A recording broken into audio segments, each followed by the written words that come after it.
After Iran war setbacks, Netanyahu moves to reset strategy with a new Mossad chief. With the Middle East on edge, Netanyahu unveils a new spy chief amid rising tensions. Netanyahu appoints an IDF general with no spy background to lead Israel's Mossad. As talks collapse, Israelis face renewed threats while Trump signals fresh offensive plans. Threat levels rise as Trump plans a naval blockade targeting Iran's key ports and trade routes. Amid intensifying conflict in the Middle East, Israel's Prime Minister has approved a new head of the Mossad. He has named his current military secretary, Major General Roman Gofman, as the next director of the Israeli spy agency, according to reports. The appointment comes after Gofman was cleared by a vetting committee headed by former Supreme Court Chief Justice Asher Grunis. Once in office, Gofman will take charge of one of the world's most secretive and influential intelligence services. He is set to succeed current Mossad chief David Barnea when Barnea's 5-year term ends in June 2026. According to the Jerusalem Post, Gofman's appointment is scheduled to formally take effect on June 2nd. The decision follows months of delays, which were linked to earlier controversies surrounding Gofman's record. Gofman was wounded during the Gaza war, making him the highest-ranking officer injured in those operations. However, critics have raised concerns over his relatively limited background in intelligence work and his lack of prior experience inside the Mossad.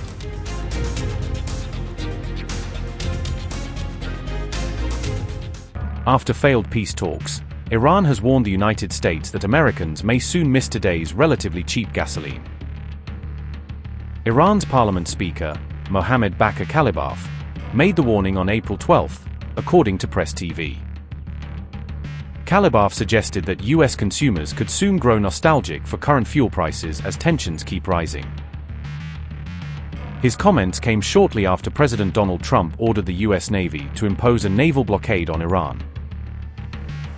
The move is aimed at the Strait of Hormuz, one of the world's most critical sea lanes for international oil shipments.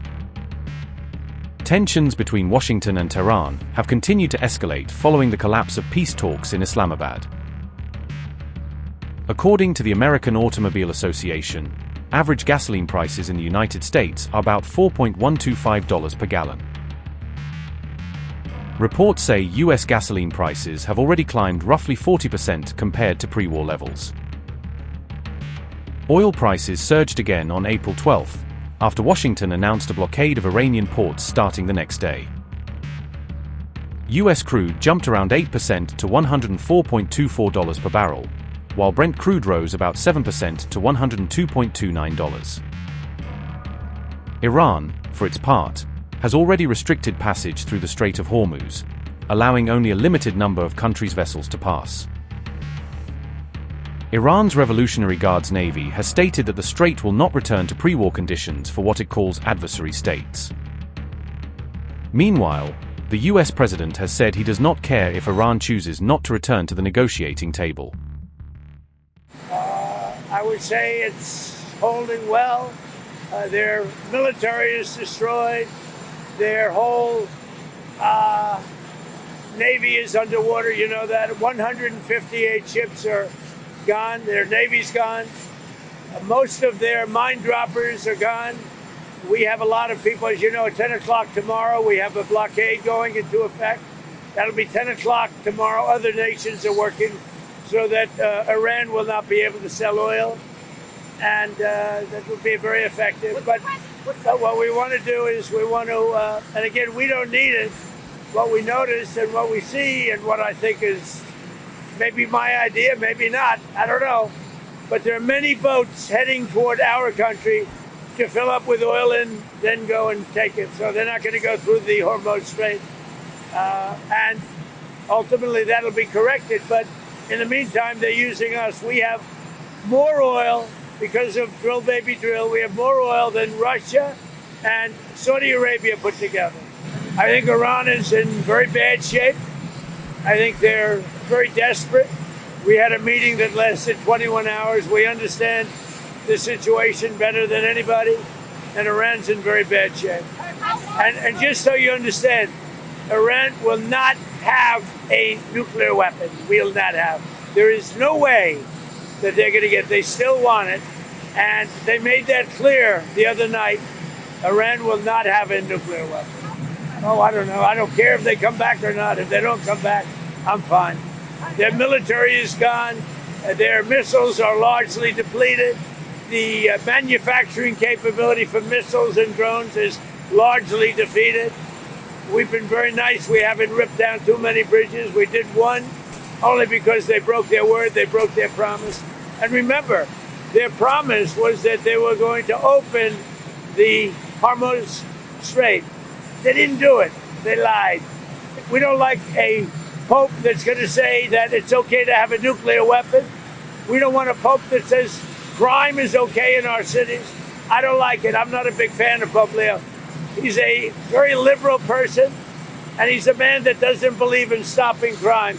He's a man that doesn't think that we should be toying with a country that wants a nuclear weapon so they can blow up the world. No, I'm not a fan of Pope Leo.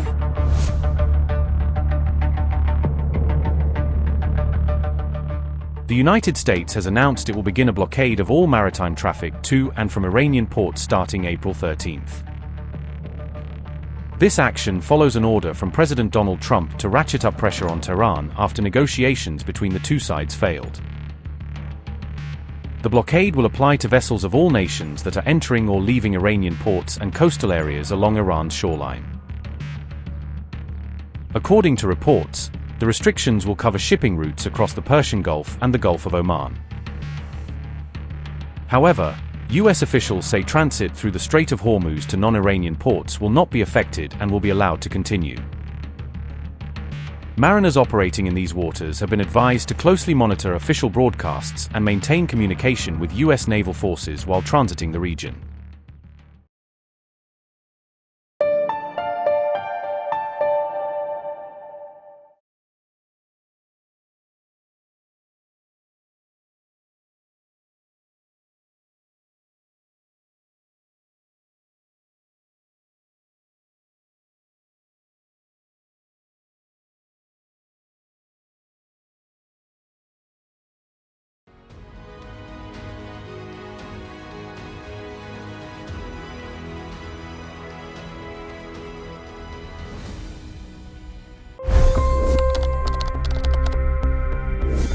$25 crore गरीब गरीबी को परास्त करके बाहर निकले।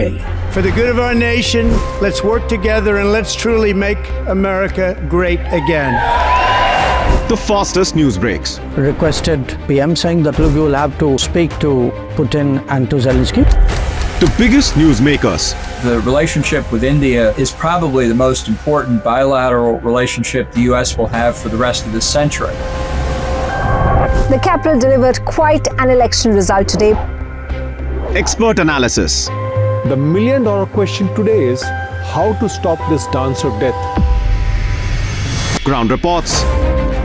I'm standing at the crossroad of the Kumbh Mela. Behind me are more than 100 entry ghats. Long-form interviews. Exclusionary politics is reflected in Manipur case as well. You don't bother because this is a small state. Deep dive into burning issues. It's often said DRC could be the richest country in the whole world. It's because of what sits underneath. Why exactly did the US topple the Sheikh Hasina government? HD videos. We don't just break news, we break it down.